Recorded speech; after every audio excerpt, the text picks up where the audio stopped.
If you're considering a move to the West Houston area and Cypress is at the top of your list, congratulations, you're in great company. Cypress continues to be one of the most popular areas to move to on account of the great schools, top-notch location, and excellent communities. But here's the thing. Trying to relocate your family across state lines is inherently stressful. So I'm here to help you sort through exactly what would make this a great move.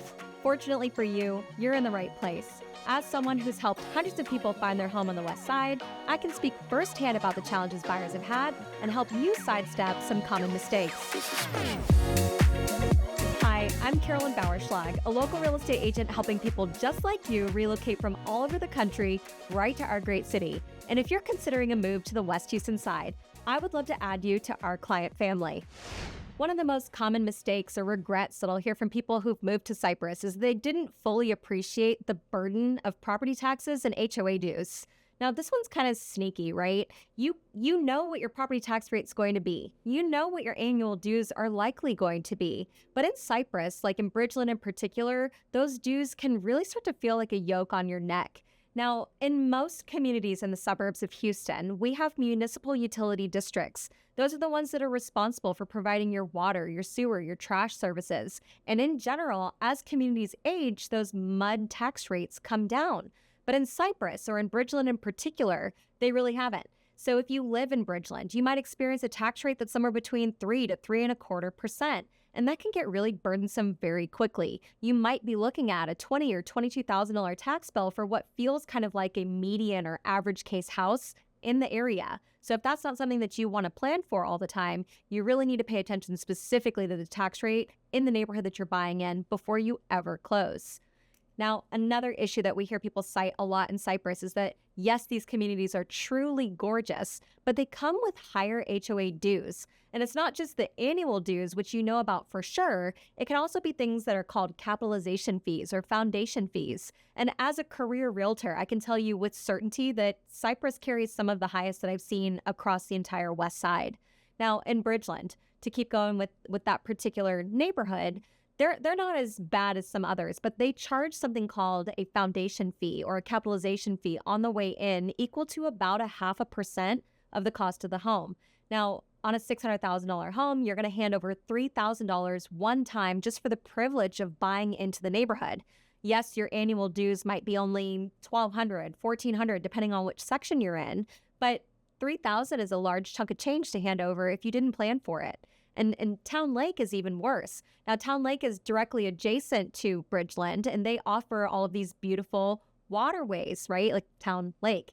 But what Town Lake does is they say, well, we want a foundation fee equal to 0.5%, and we want to charge you something called a capitalization fee equal to one whole year's worth of HOA dues. Now, here's the kicker. HOA dues over there are almost $2,200 a year. So with that same $600,000 house example, you're handing over in excess of $5,000 to Town Lake just as part of your real estate transaction. So if that's not something that you want to deal with, I would say you need to be very aware of that as you're doing your search through the Cypress area. Now, if Cypress is right for you, for whatever reason, whether you love the schools, the location, the area, the commute, whatever makes sense for your family, a way to kind of hack this or move around it is to consider some of the other pretty neighborhoods that are not necessarily master plan communities. One of my favorites is going to be Cypress Creek Lakes. They have all of the same builder quality.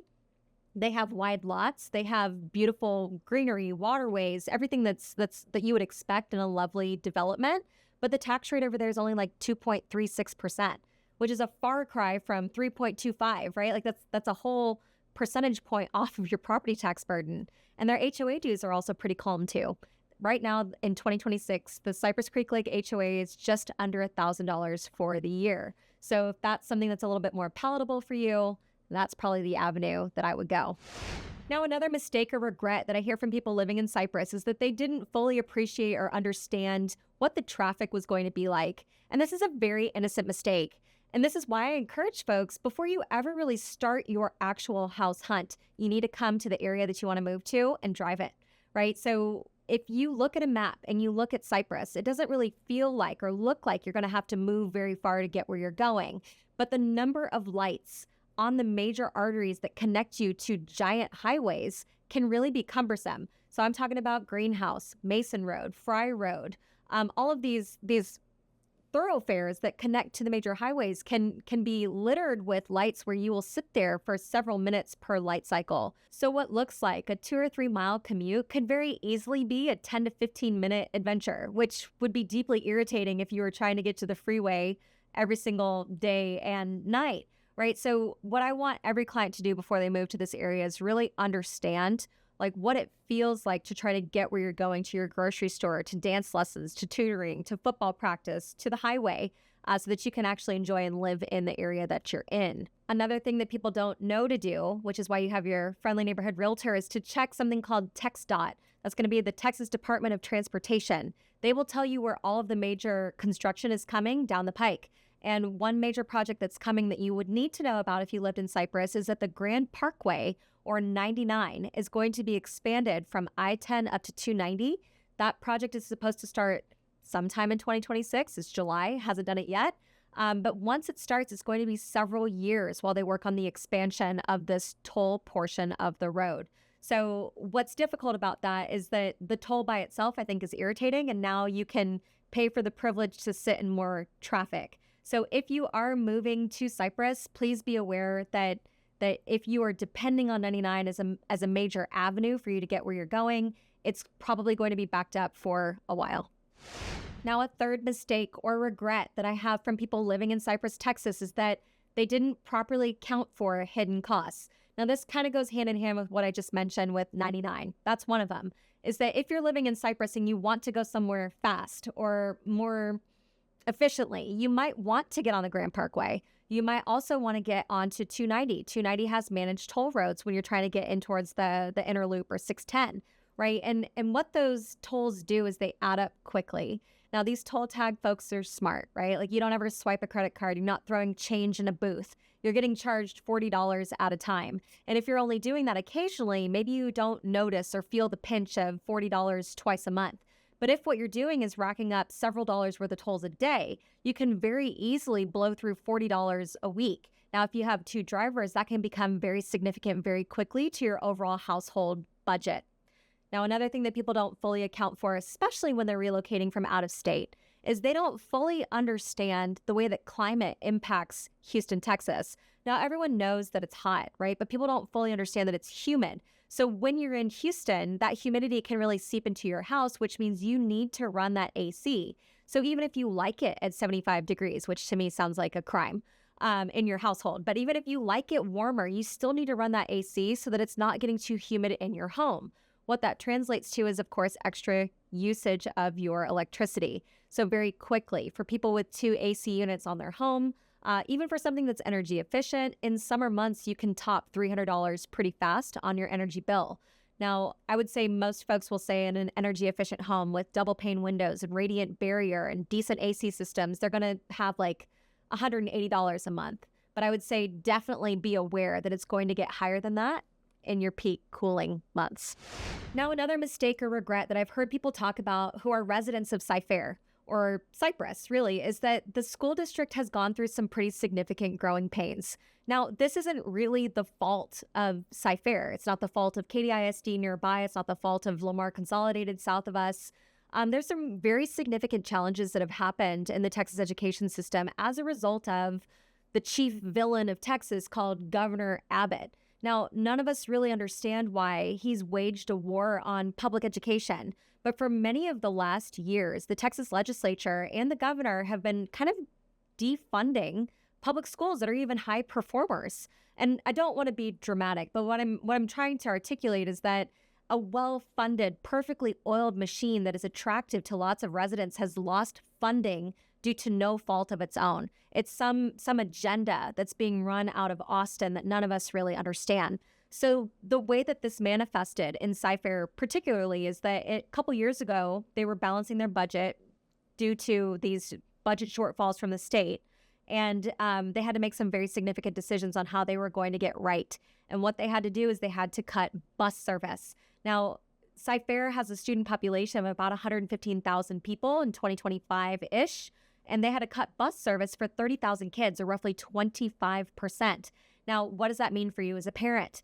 If you have a 7-year-old who needs to get to his elementary school, and that elementary school is across a 5 to 6 lane major road, are you going to let that child walk across the street? Even with crossing guards, the answer is probably no. I know I wouldn't, right? I'm going to have to adjust my life to make sure that my child gets to school safely and that I can sleep at night, right? And then with respect to after school care, you're not going to have bus service the way that you thought you might to your home. So what that means is you're going to maybe adopt an additional expense called after school care, where you're sending your child to a daycare that you didn't plan for that might be $300 a month, right? So in 2025 to 2026, that budget shortfall was accommodated somewhere else. And Cypher was able to tell parents, hey, we're reinstating bus service for these 30,000 kids, which was a huge win.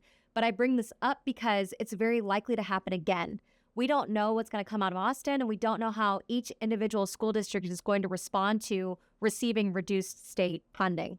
Now, another sort of complaint that I've heard about Cypher, or a lament, let's say, is that many of the schools have what's called an open concept floor plan at the elementary level. So if you have a child who perhaps doesn't attend well to a lot of noise or visual distraction, you don't necessarily have a self-contained classroom in a Cypher elementary. Now, what I understand from friends that have kids that go to these schools is that past 2022, 2023, a lot of the redesigns of these older schools have involved putting walls up, not only for safety, but for noise reduction. So this was an early 2000s sort of misfire in school ideology that open concept is better for group learning. And I think 20 years on from that, we can collectively say that was a bad idea. So something that I would say is if you're moving to the Cypher area, make sure that you know what the classroom is actually going to physically look like for the specific school that you're interested in for your school, for your child, and that environment supports the needs that you know your child has. Now, another sort of mistake or regret that I hear from folks that moved to the Cypress area is that they didn't fully understand what the climate was going to be like in that particular space. Now, if you go online and you look at all of the beautiful photos, the literature, the marketing material for these master plan communities, there is such a heavy focus on the outdoors. And isn't that what you want? You want green spaces, walking trails, bike trails, nature preserves. All of that makes it feel like a great place to live. So you would naturally think, oh, I'll get to be outside all the time. And the reality of that is probably not. When you move to Houston, it's not just the temperature, it is the humidity, which I mentioned briefly before. But as a native Houstonian and as a woman who has to manage hair, among other things, I would say if you were to take your dog out for a walk for 15 to 20 minutes, you could come back fully drenched, looking like you've had a shower, or like a reverse teddy bear with like a dark sweat stain on the front and the back. It's pretty rough. So if what you're looking for when you move to the Cypher or Cypress area is walkability, I would say it's something where you're going to get hammered humidity wise at least 6 months of the year. I don't really know people that go out their front door and they say, oh, I'm just going to walk to the grocery store. I'm just going to walk to this restaurant, or I'm going to sit on this patio routinely. So I would say if you're Googling and you see, ooh, I think outdoor life's going to be great for me, I would say think again. Cypress really is a wonderful place. And with all the research that you're doing here now by watching this video, I know that you're probably going to sidestep a lot of those common pitfalls. But most people that I know want to have an expert on their side, and that's where I come in. If you'd like to develop a plan for the best spot for you and your family to live in Cypress, I would love to be able to help you do just that. If you're thinking about relocating to the West Houston area, I would love to be your realtor. Make sure to check the description below where you can find my direct contact information. And if you found value in the information you heard here today, make sure to click the link below and subscribe, because we put content like this out every single week. See you soon.